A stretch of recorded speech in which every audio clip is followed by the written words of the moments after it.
अस्सलाम वालेकुम मेरे अजीज़ भाइयों और बहनों। आज मैं आप सबको बयान करूंगी, क्या रमज़ान में रोज़े की हालत में पीरियड आ जाना गुनाह है या फिर रोज़े की हालत में पीरियड आ जाना कैसा है। देखिए, बहुत सारी माएँ और बहनें होती हैं जो रोज़ा रखती हैं रमज़ान में, तो उन्हें अचानक से पीरियड आ जाता है, यानी कि हैज़ आ जाता है। तो क्या हैज़ आ जाने से हमारा रोज़ा टूट जाएगा या नहीं, आज मैं आप सबको इसका वाक़या बहुत ही तफसील के साथ में बयान करूंगी। और क्या हैज़ की हालत में हम रमज़ान में जो हमारी इबादत नहीं हो पाती है, हम ऐसे कौन सी इबादत है जो हम हैज़ की हालत में यानी कि नापाकी की हालत में कर सकते हैं। देखिए, आप सब वीडियो को स्किप मत करना, आगे बहुत कुछ है जो बहुत ही अहम है, जो आप सबको पता भी है, बहुत सारे लोगों को नहीं पता, तो आप सब इस वीडियो में जान लीजिए।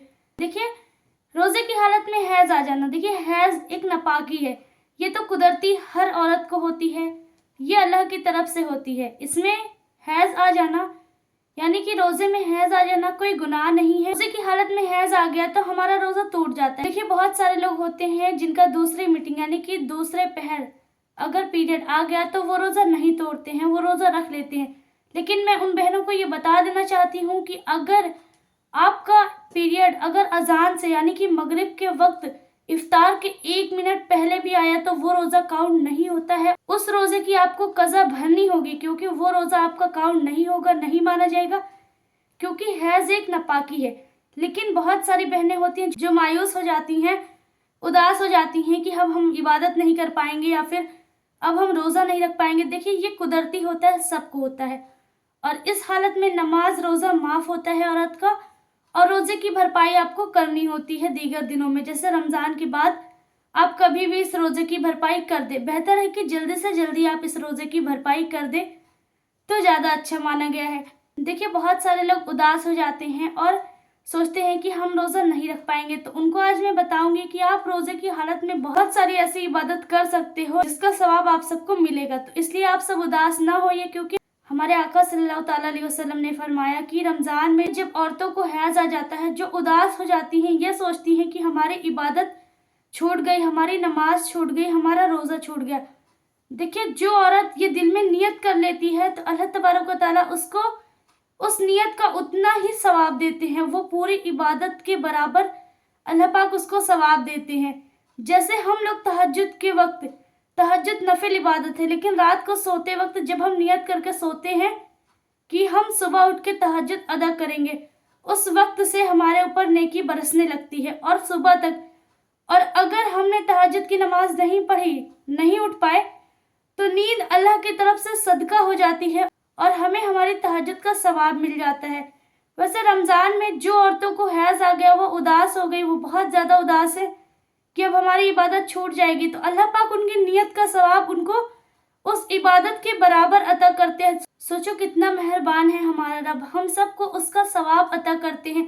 इसलिए आप सब उदास ना होइए। और देखिए, आप इबादत कर सकती हैं, कौन सी इबादत, जैसा कि इसमें कुरान शरीफ आप नहीं पढ़ सकते, कुरान शरीफ पढ़ना हराम है, छूना हराम है, लेकिन आप उसे सुन सकते हो किसी के जरिए, आप फोन में लगा के, या कोई पढ़ रहा है तो आप दूर से सुन सकते हो।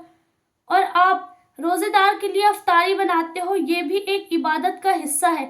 और आप अफ्तारी बनाते बनाते या जब भी आपको टाइम मिले, आप दुरूद शरीफ पढ़ सकते हो, इस्तग़फ़ार पढ़ सकते हो, जितना हो सके आप हमारे आका सल्लल्लाहु अलैहि वसल्लम पर दुरूद पाक का नजराना पेश कर सकते हो, आप इस्तग़फ़ार पढ़ सकते हो, और आप सुन सकते हो, नाते पाक पढ़ सकते हो। बहुत सारी ऐसी इबादत है जो आप ज़बानी कर सकते हो, इसका गुनाह नहीं है, इसका भी आपको बहुत ज़्यादा सवाब मिलेगा। और उसके बाद में जब आप अपने हैद से फारिग हो जाएं, आप पाक साफ हो जाएं, यानी कि जब आप अपने हैद से फारिग हो जाएं, फिर आप रोज़ा रखना स्टार्ट कर सकते हो, नमाज पढ़ना, क्योंकि पाक होने के बाद आप पर रोज़ा नमाज सब फ़र्ज हो जाएगा। और जब तक आप हैज़ की हालत में है, तब तक आपके ऊपर ना गुनाह भी नहीं है और ये सब आपके ऊपर माफ़ है। लेकिन रोज़े की कज़ा आपको बाद में भरनी होगी, यानी कि रमज़ान के बाद आप कोई भी टाइम आप रोज़ा भर सकते हो रमज़ान का, क्योंकि जो हम लोग हैज़ की हालत में जो हमारा रोज़ा छूटता है, उसकी कज़ा हम सबको भरनी है।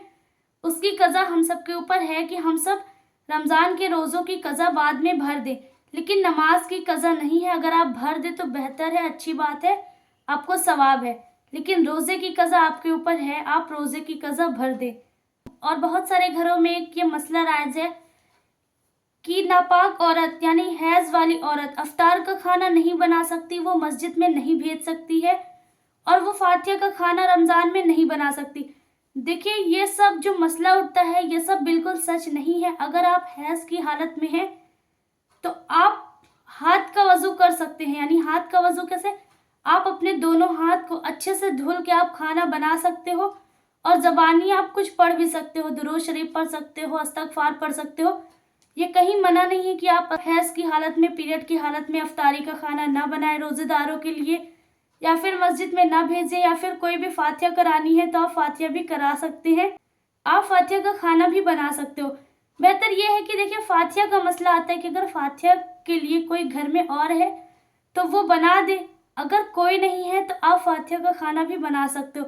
बाकी खाना और अफ्तारी बनाने के लिए कोई गुनाह नहीं है, ये कहीं से साबित नहीं है, ना हमारे कुरान से ना हदीस से। आप खाना भी बना सकते हो और खिला भी सकते हो, मस्जिद में भी भेज सकते हो। ये बहुत सारे लोग ऐसा मसला उठाते हैं, उनके पास इल्म की कमी होती है, उनको नहीं मालूम होता है, इसलिए वो सब ये तरह तरह के मसला लाते हैं। आप बेझिझक खाना बनाएं, अफ्तारी के लिए मस्जिद में भेजें और आप फातिहा का खाना भी बना सकते हो, फातिहा भी दिला सकते हो और आप रोज़े की हालत में थोड़ी बहुत इबादत भी कर सकते हो। जैसे मैंने बताया है कि आप इस्तग़फ़ार पढ़ सकते हो, ज़्यादा से ज़्यादा दुरूद शरीफ पढ़ सकते हो, कुरान शरीफ की आयत सुन सकते हो, या कोई पढ़ रहा है तो आप दूर से सुन सकते हो।